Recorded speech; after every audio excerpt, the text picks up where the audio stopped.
Robots took the floor at the Smith Hammond Middleton Memorial Center for the nationwide competition for robotics, First Tech Challenge.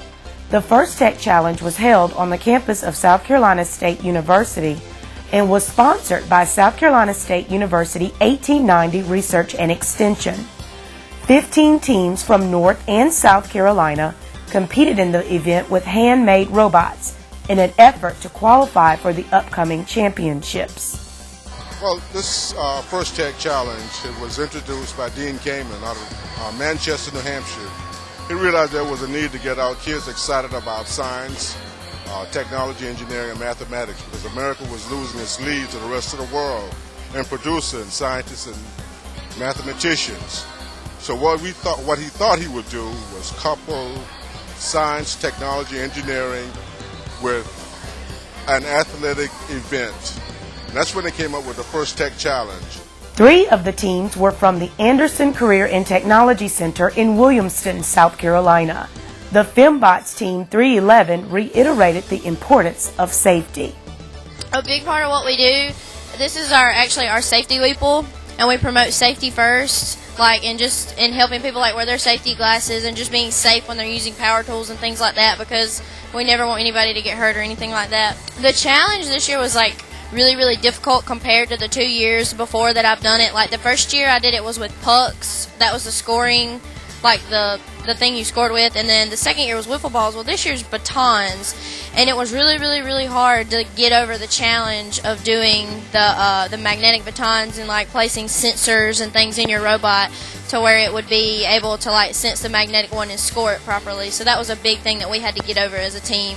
First Tech Challenge is a game that is played on a 12 by 12 square foot field and is divided into 2 alliances, one red and one blue, composed of 2 teams each.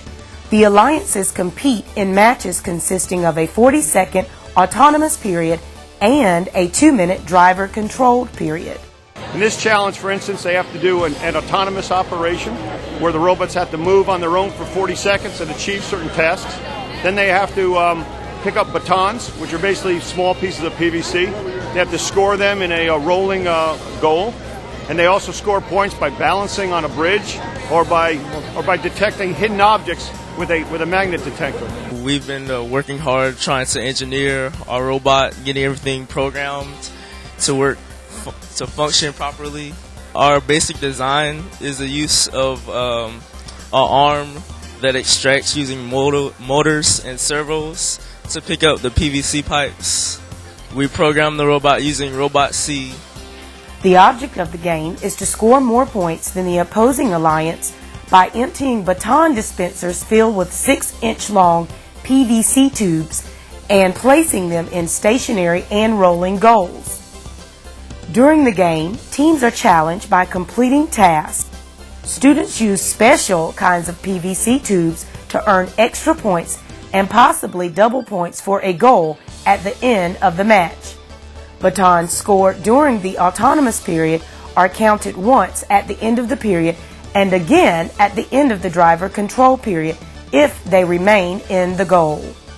And it is an excellent event for emphasizing science and technology to our young people, so it's a tremendous competition.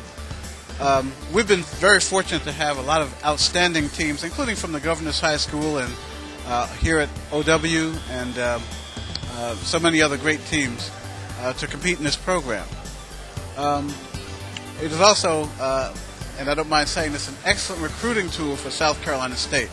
I've already talked to 3 students who are very much interested in coming to our nuclear engineering program or one of our other engineering technology programs. The competition teaches students the importance of teamwork because team members work together to design, build, and program a robot. The competition poses an intellectual challenge as students must successfully apply real-world math and science concepts. Each team develops problem-solving, organizational, and team-building skills. This year the competition was really intense. I did not expect it to be this intense. I thought, the people that were good at scoring would be the ones that won. But really it came down to being able to maneuver well because a lot of things were just knowing how to work the field, and that's how most of the matches were won, based on who could balance on the bridges and who could get over the mountain and move the goals and stuff of that nature.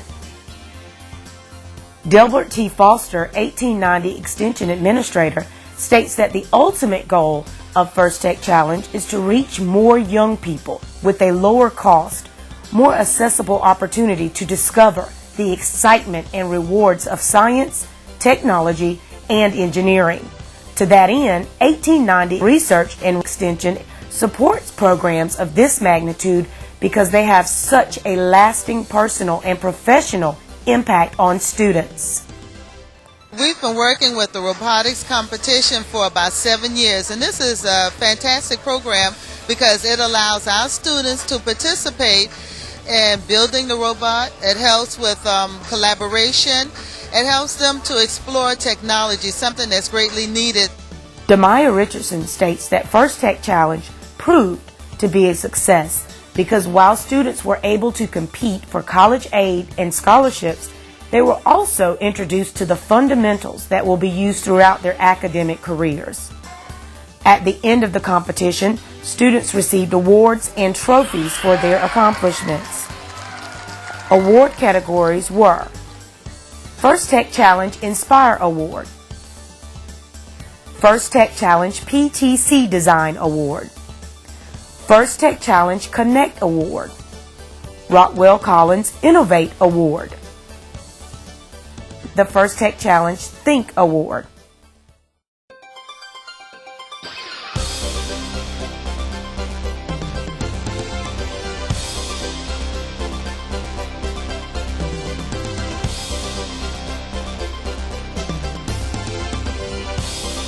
For more information about First Tech Challenge and other community-based programs, contact Demaya Richardson